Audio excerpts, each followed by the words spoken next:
Good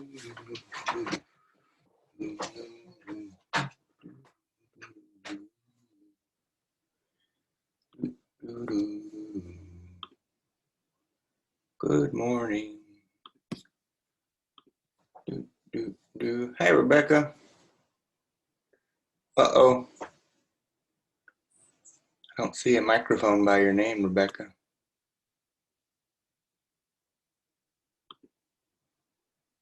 So I don't know if you have a microphone that's working.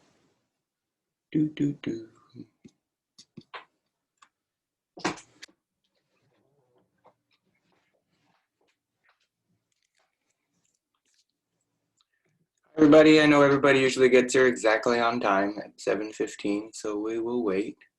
Rebecca, I don't know if you have a microphone on your computer that's working according to the little marking next to your name. What?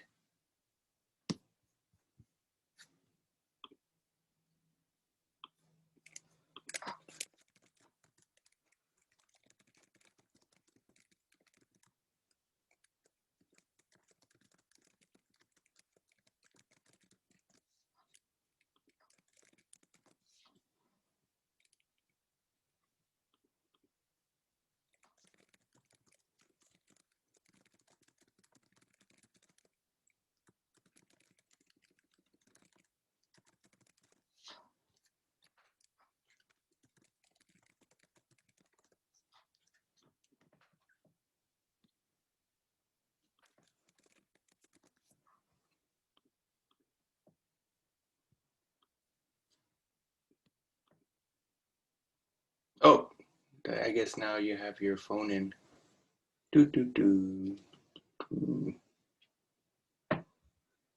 Muy bien.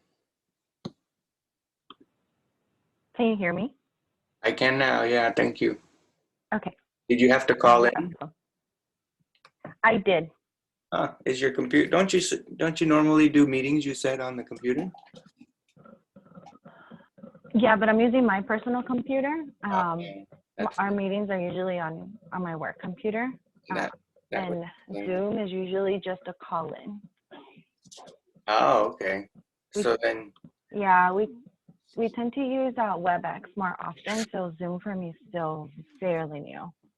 Oh, what's WebEx? Is it just like basically a call-in, or it's also video? Both call-in, video, presentation. I feel like that's more corporate. I'm used to it in the corporate world. We used it at Molina, we used it at LA Care. So when people started using Zoom, it freaked me out. I think this whole situation is still freaking me out. It's very strange. You know, I know the students have their point of view, but then from a teacher's point of view, it feels like I'm just talking to myself most of the time. That's how I felt last week when I was training some of our promotores. I was just like, oh, okay. But they were actually interacting. So I was like, I'm not talking completely to myself. How many people work with you? On my team, I think our team grew to 12, but before I think it was only like 5 or 6 of us. That's pretty decent size though. I worked with all girls up until this year. So we finally have 2 males in our team. Oh. Is social work tend to be more females than males? Mm-hmm. It gets boring sometimes. I'm just like, we need the males in this department. Can get catty. It's kind of like kindergarten teachers. You don't have many male, and like the kids need it too. They need both. They need good role models in every type of example. Mm-hmm. But you're right, it tends to get boring when it's only the same kind of whatever people. So let's wait like a couple minutes now, since officially we just started. Let me launch a poll. So I'm gonna ask you all. Sounds good. There's 21 people in here. There's normally 37, I think, and they're almost always here, so they should be here in a minute. I just never done this, so there's a poll. I just launched, so some of you guys may be able to see it. Just some questions while we're waiting. Are you interested in Long Beach or USC? So Rebecca could get an idea. Have you considered social work before? Which I don't think will be as many people, but yesterday we were looking at a list. Let me see if I could find it and show it to you, Rebecca. Yeah, I can find it. So let me share my screen. We were looking at this, and I had never seen something of a list like this where you have so many choices. I didn't know there were just so many different choices in social work. So I might have said I wouldn't think of being a social worker until I saw this. I was like, oh yeah, there's a lot of things on here. Even sometimes being a teacher is kind of like social work in a small way. Yeah, well, I don't want to be one, but I am. Oh, so that's good to know. There's a poem that I always think of when you come speak. There's a line. It says, "What batters you becomes your strength." And I think a lot of times in life, when like we go through difficult things, sometimes we grow up and we turn around and help people with it. What batters you becomes your strength. So there's not 35 of us. That's good. Let's wait like one more minute. Some of you who haven't seen, there's a poll up.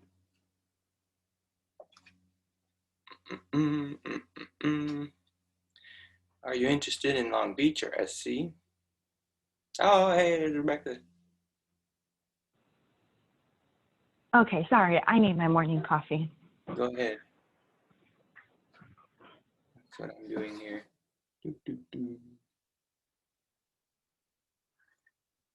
This is a quote from Abraham Lincoln. It says something like, if you give me 6 hours to chop down a tree, I'll use the first 4 to sharpen the axe, which has to do with being prepared. You need to spend a lot of time getting prepared, sometimes more time than the actual event. Well, you would know that, Rebecca, right? When you're planning an event, sometimes it takes way longer to plan it than it is to do the 1 or 2 hour event. Oh, yeah. All my mugs are Disney ones. We collect them. Is that from Hocus Pocus? Oh, I thought it was what's the one where they sing Under the Sea? Little Mermaid. The Little Mermaid. That was the bad lady from the Little Mermaid, but she looked skinny. Thought she was bigger. Oh no. So as we get into starting, Rebecca, would you like me to present your slides right away, or as you start, or is there any preference? Oh yeah, that's fine. No preference at all.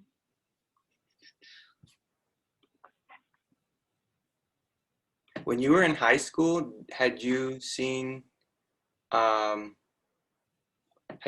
or thought about being a social worker? Or did you know what it was even about when you were in high school?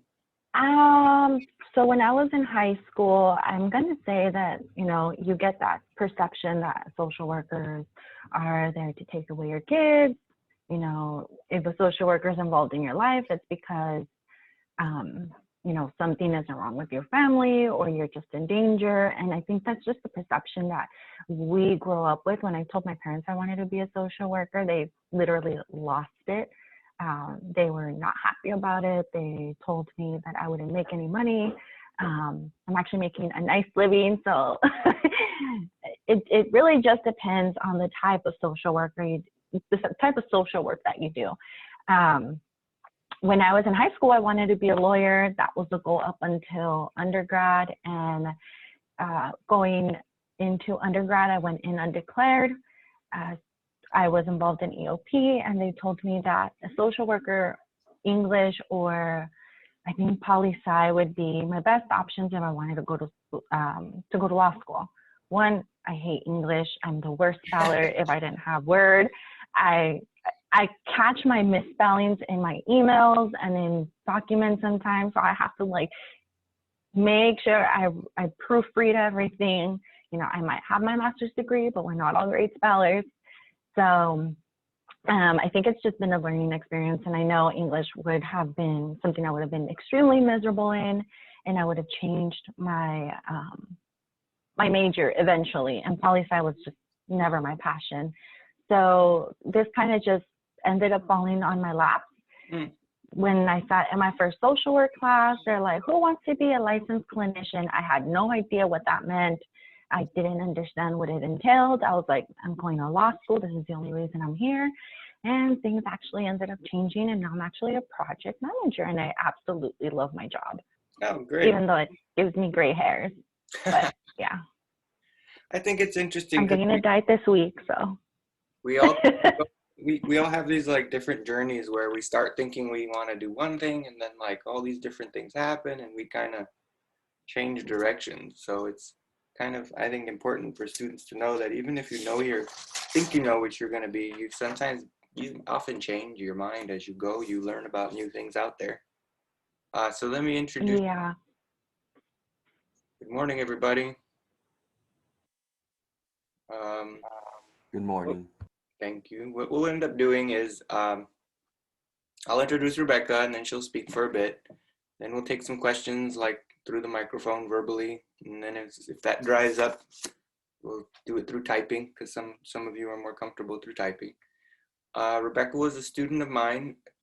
She was in Avid, so I don't remember, Rebecca, were we following you? Were you in my, you weren't in my 10th, 11th, 12th, were you, for Avid?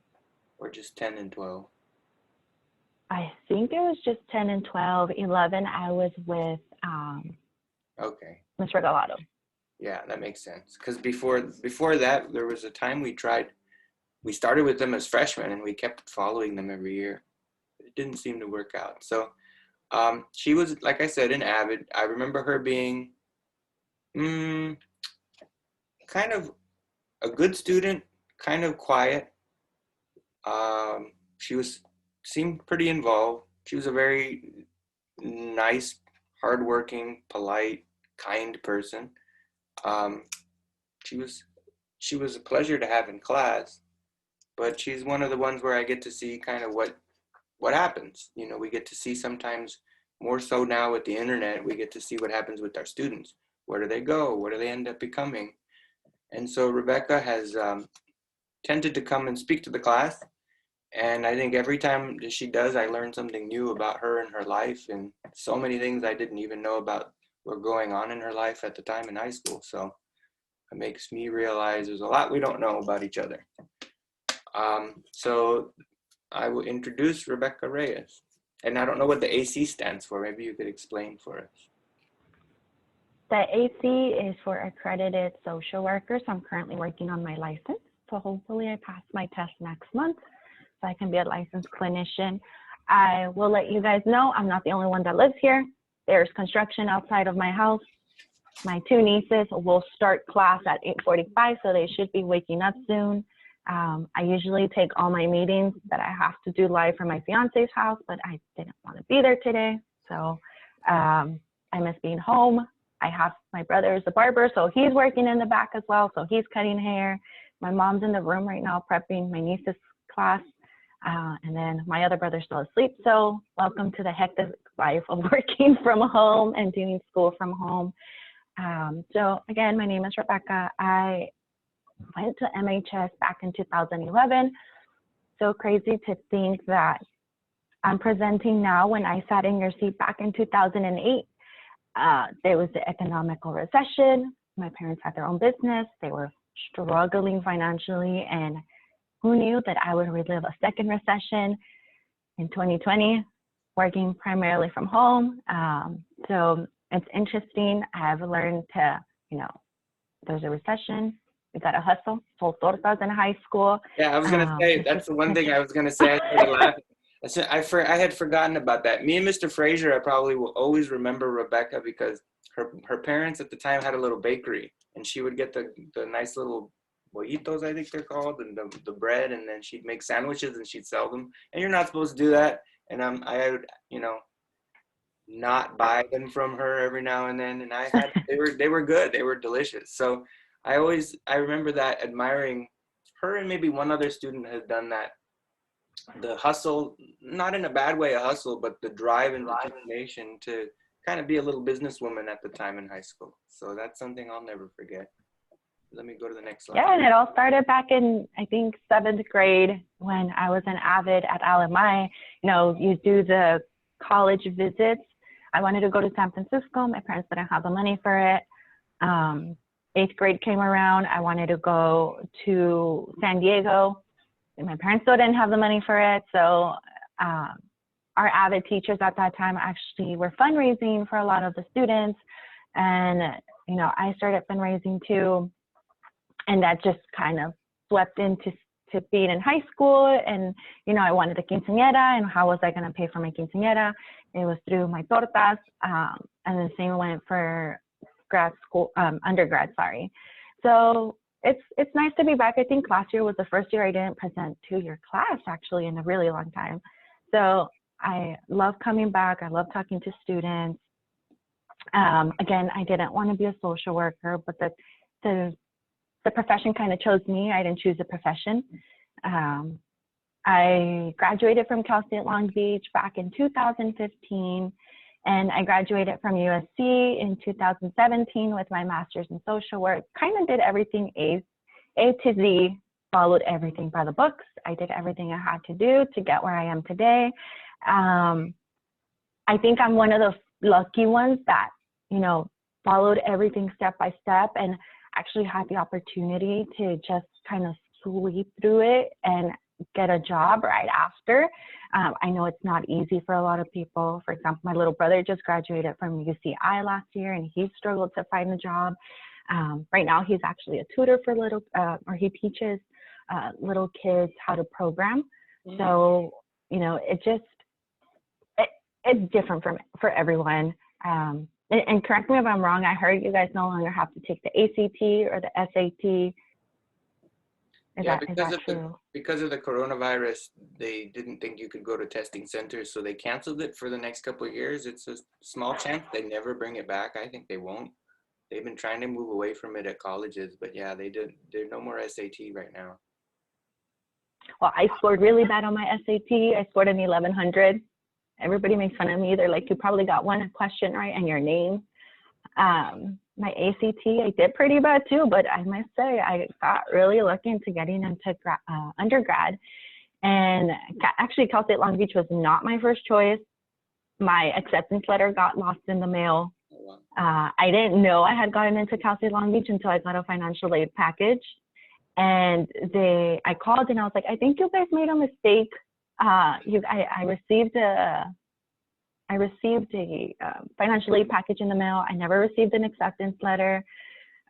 So I think everything kind of just fell into place eventually. And I'm glad I went to Cal State Long Beach. I'm actually engaged to my fiance. We met our freshman year. We've been together almost 10 years. So it's nice to build that support, those friendships, and kind of move along with where I'm at today and, you know, the helping profession my fiance's in as well. So I've really enjoyed what I'm currently doing. I went to school. I thought I wanted to be a lawyer again. Found out that I didn't want to take any of those exams. I didn't want to take that extra step. My father-in-law still tells me, oh, when are you going to apply to law school? And I'm just like, no. I'm pretty happy where I'm at. There have been times where my job is very high stress, where I've cried myself to sleep, where I've come home wanting to quit. I've come home looking for a new job. It takes passion to do this specific field. I learned very quickly that I'm not passionate to be a case manager. I hate it. That's what I did the last 2 years for my current company. I actually ended up getting promoted last year to be a project manager. So I develop programs out in the community, and that is something I absolutely love. I get paid very well to do that. So I didn't have to take a business class. I didn't have to do business. I didn't have to do informatics. It's really what you learn along the process. I had many different opportunities for internships and just the ability to be out in the community and really getting to know what I loved and what I didn't love. I remember sitting in Mr. D's class, hating binder checks. I hated tutorials. But honestly, when you get to undergrad, if you can get a tutor, that's the only way I survived my stats class, any math class for that matter. When I was, I think in Mr. Frazier's class, I didn't even get a grade for his algebra class. I think it was like no grade. It was, I did pretty bad in math, but eventually, you know, I caught on to it. I was forced to sit in tutoring. I sat in Mr. Katani's class, and that was hard too. I was like, oh God, I'm never gonna make it past any of these math classes. I'm never gonna get to college, but it helped with Mr. D kind of pushing us through. Sat in Mr. Shaw's class. I don't know if little Shaw's still teaching there. Sat in tutoring because it was mandatory. I remember hating life because I was being forced to do it. But if they wouldn't have forced me, or if I wouldn't have seen the passion the teachers had for me at the time, I don't think I would have gone into Cal State Long Beach that passionate and with that mindset to get through in 4 years. So I was one of those few lucky people that got to go through undergrad in 4 years. I did classes at Rio Hondo. Well, starting my sophomore year, I think I got PE out of the way, going to Rio. Took my fine arts at Rio Hondo, so I never really had to take them at Montebello. And that kind of paved the way, one, to starting with a lot of units in undergrad, and just kind of getting the sense and the feel of what a classroom would look like once I got to college. So if you can go ahead and do that, I would strongly suggest it. I know right now everybody's I was going to say that's something a lot of students don't realize is you could take community college classes for free and you get college credit and high school credit for most of the classes, but you get a jump start college degree. Yeah, I think I started off undergrad from just college credit that I earned with 17 units, which is a lot. That's an entire semester. So one class can be 3 units. So it just adds up nicely, and it allows you to really just kind of go through school. I know I said I hated binder checks, but I literally pulled out a binder with a bunch of tabs just so I can study for my exam. So sometimes what you learn sticks with you.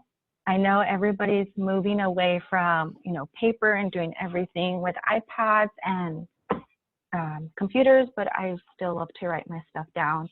And then agendas are another helpful thing for me. Whatever looks cute works for me. So this is how I get through my work day. I don't use like tabs or any notepads. I should be careful because one of my passwords is in here, but basically every time I meet with my bosses, 1, I create an agenda for them, and then 2, we go through my agenda, still write my notes. So having a notebook has came in handy for me, and I'm very color coordinated, so all my notes are always very colorful. That's great. So I have a question about what you mentioned before. You said you hate being a case manager. So I think when most of us think of a social worker, we think of a case manager. Could you tell us what that is, and then what your job responsibilities are more like now as someone who's running a program? Yeah, so let me backtrack. So I actually had the opportunity to work in different aspects of social work. So I got to intern with our state senator. I got to do a lot of community work. Unfortunately, he's in prison right now for doing stuff he shouldn't have been doing. So I've taken that one out of my resume. But I got to meet some amazing people in his office, got to do some great work with high school students during the weekends, got to really get involved with the community and learn about the community, not only Montebello, Pico, but the entire region he served. So I did that during my undergrad. I'm sorry, my alarm's going off. So it seems like you were involved even in high school, and that's very important, I think, for students. Looking at the slides here, you could see all your internships and work experience. There was a lot of different ones. Yeah, so I think this is what helped me narrow down what I really like and what I'm passionate about. I also work for Alma Family Services. If you guys go to the In-N-Out right here in Pico, it's the family services across the street from there. I got to shadow what it is to do therapy, like a one-on-one session. I got to actually work with little kids that were in foster care ages, I want to say 6, 5, and maybe 3. The little kids had been taken away from their parents because of neglect. The baby had been found with, a dirty diaper and the baby hadn't had their diaper changed, I think, in 3 or 4 days. They got reported. They were staying with a foster family. So I got to experiment with it, not experiment, but I got to be part and see what it is to be a therapist out in the community with children, teens, and older adults. With older adults, I got to plan with them, the end of life. What does end of life look like for them? How are you feeling? So it's a very wide span of therapy and the different types of people you can work with. I got to work with kids in middle school and high school, both at Cal High and at Alma. So it was very interesting to see. I thought I wanted to be a school social worker, work in the high school setting. Not really. I think I really love what I do now. I got to work with homeless families. So I work for Family Promise of San Gabriel Valley. I think it's on a hill on the other side, next to Don Bosco. So I did my internship there for a year. I liked it, but I don't think I was passionate enough to work with homeless individuals. I know there's some people who are very passionate to work with them. It wasn't my niche. It was not something I was going to do for the rest of my life. And then I got to Molina, and I think Molina was the one place where I truly found what I loved. Again, I'm a social worker, but I got to do mobile app development. So I developed an app along with a team of other individuals on pregnancy. So the app was primarily on how to track your pregnancy, especially if you live in a rural area where a doctor's not close to you. So not only did Molina serve California, but it served 12 other different states. And the one state we primarily worked with was with Washington. And we were using this app to track pregnancy outcomes. So I loved it. I got to work with a bunch of IT. I got to really understand what it takes to program a mobile app, the coding behind it, how to target individuals, how to run tests, how to go out into the community and even pull out my iPad and do surveys with them at the Molina clinics. So that was really the beginning of where I started to find my love and passion in social work. So I actually did my internship there during grad school. And from grad school, I actually ended up getting hired as a business analyst. So I worked there up until graduation.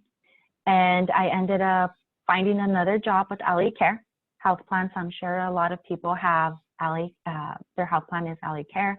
So I primarily work with Medi-Cal recipients. I did case management. And what case management is I work with families, older adults, sometimes emancipated individuals who are looking for community resources and are currently lacking it. So what my job entailed at the time was to do assessments. So I would sit on the phone. Everything I did was over the phone, nothing in person. I sat for 30 minutes to an hour, talking to members, trying to understand their needs, trying to see what different programs there are out there that would benefit them depending on their age, on their social economic side, on sometimes their disabilities. So one patient or one member could take me up to a day working on their case. The most my case got up to, I think, was 30 to 40 cases in a week. An issue I've noticed that I have is that I'm yes, ma'am, not no. I don't know how to say no to people. And I was burning myself out very, very quickly. Again, you never know what's going to come into your caseload. And I had a member who was who had a borderline personality disorder. And good Lord, this person burned me out. I would cry. I would ask my boss to please take the case away from me. I couldn't sleep. So this person was constantly calling me. I'd come into the office. I'd had about 10 voicemails saying that nobody was helping her, that nobody cared about her, or there was days where she would tell me, oh my God, you're the only person, that's really helping me and that's actually making a change in my life. But just like she would say that an hour before, she'd call me 2 hours later and just cuss me out. It was something I would probably never do again, unless they need me to step in and if we're understaffed. But that's really guided me to where I am today. So what I do now is I'm a project manager. So I manage many different projects within our department. Our biggest project right now is a platform called Bertha. And that platform was purchased last year in February, and it was truly being underused. So just the same way you look for restaurants on Yelp to see what their ratings are, it's the same thing for community organizations. We've seen, it's a little bit difficult for older adults to use because they're not very tech savvy. But it was something that the community was asking. It was something that our members were asking for. And now I get to train the community on how to use this platform, how to train community organizations, our staff. So it's just another way of Yelp for community resources, and I absolutely love it. They serve not only California, but I want to say like 30 other states. And it's just, I'm kind of my one-man team. I work by myself. I report to my director. I make a decent amount of money doing this specific job. So would I trade it? Possibly not. Would I go back into therapy? Probably not. But with having your license as a clinician, it gives you that bump up to where you can do what you love and not have to do clinical work. Because there's so many different things you can do with social work. So it does pay a lot more once you have your license. And people think, oh, I don't do this for the money. I do this because I want to help. Let me tell you, if you're burning out, you're going to feel like you're getting underpaid. And yes, that's the thought process of I don't do this for the money. But at the end of the day, you still have bills to pay. You have school loans to pay. You shouldn't undersell yourself for something you're passionate about and you're good at. So I think that's something I've learned, even when I still see a lot of my colleagues in social work say, I do this for, to help people, not for the money. I giggle because I honestly, just the amount of burnout I've had the last 2 years, I don't think I could say that now because I've learned, I know my worth, and I know the amount of money I can be making. So that's where I'm kind of at this point with my professional background. And I don't know if that sounds selfish, but at the end of the day, you see that, there's a lot at stake. And if something that I've learned along the years is that anybody's replaceable. Mm-hmm. So just like I have a job right now, we just got an email a few weeks ago and I had massive anxiety saying that they're going to start cutting back. But in this point in time, I tell my director, this is the time where you see where social workers are really needed, especially during a pandemic, because we are the hub of resources versus I work very closely with nurses and they don't know what's out there for families, for individuals, for older adults. So I like to think that I'm the wealth of knowledge, not only in my profession, but also in the different programs out in the community as well. We're getting close to, we have like 8 or 9 minutes. So I would I'd like to point out that you were really involved in trying things. And it seems like it's not just trying things to see what you like, but it's important to try these things to see what you don't like. That's what I'm hearing from you, that there's a lot of things you tried that made you realize you don't like that. And I think that's an important part of our journey. But before some questions, maybe What's one thing you're glad you knew or wish you knew in high school? It's so funny because I was thinking about this the other day. I was like, if I was an avid still today, or if I went back to give any advice, learn how to budget your money. Because I'm not gonna lie, I didn't know what it felt like to have $1,000 in my bank account when I got my financial aid. And let me tell you, I splurged. And I had to learn the very hard way adulting, how to budget my money. Am I still learning? Yes, I do love to shop, and I have a really bad problem with shopping. But it's learning how to budget your money. Is that something I could recommend to avid teachers, is to teach students how to budget their financial aid, and how to, when you get your first paycheck, like what's important and what's not important. What does a budget look like? How to file taxes. I think that's something I've learned, and I wish that high school would have taught me. That's a good point. If you guys would like to ask a question, you can unmute your microphone, and then after a couple minutes, I'll see if there's any in the chat. Anybody have a question at this point?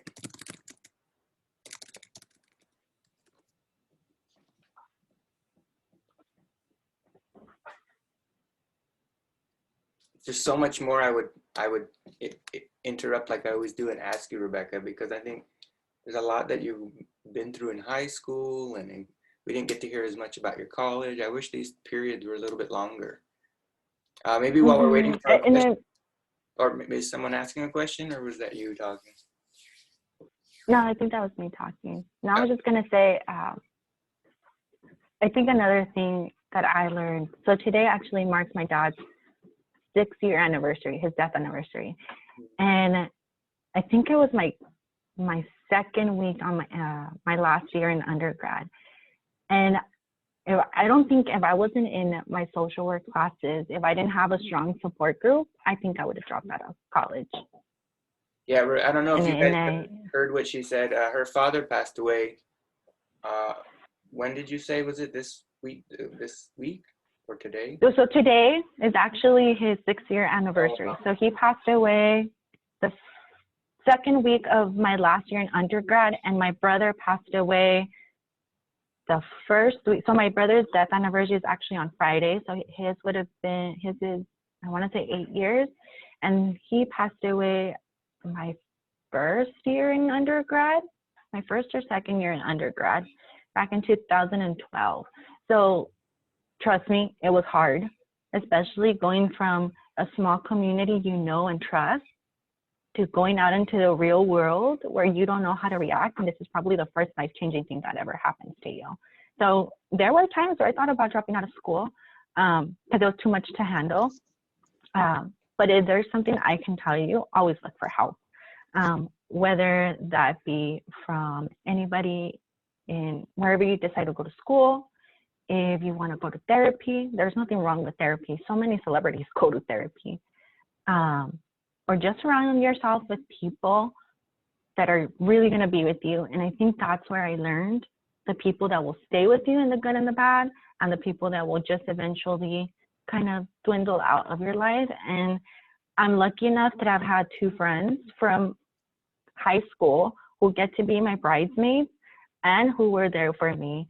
And they were in Avid. So it just really shows you where you are in life, and who can be there for you. Were you in so any I was actually, so the question is, so I was both in undergrad and grad school. That is so important. It builds up your resume. You get to meet so many different people. I was part of the board, both in undergrad and grad school. I was part of the ASW board in high school. So I loved it. I got to build so many connections. The professors will write you letters of recommendation wherever you want to go. So I strongly encourage you to do clubs.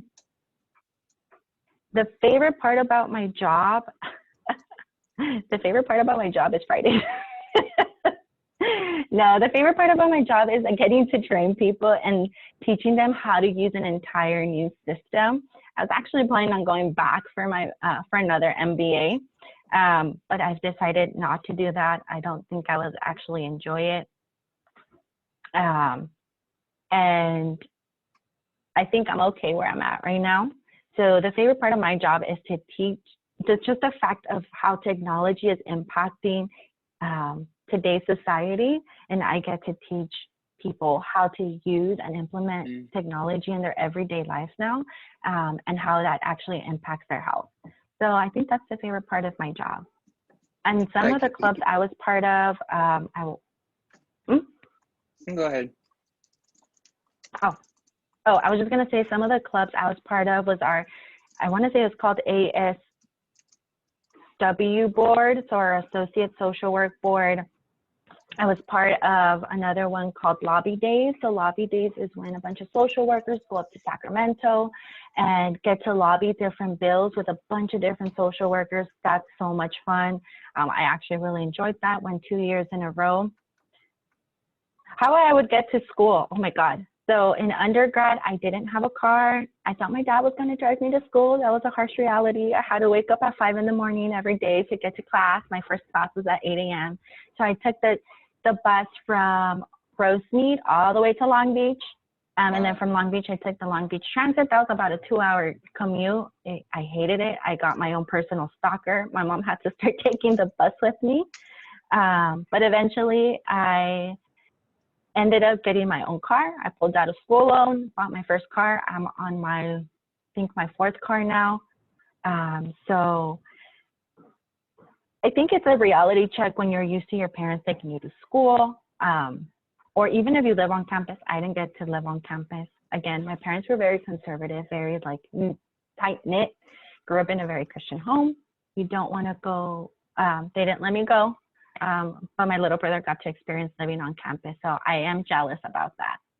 So some of my life tips is get involved in your community, get involved in school, visit your schools,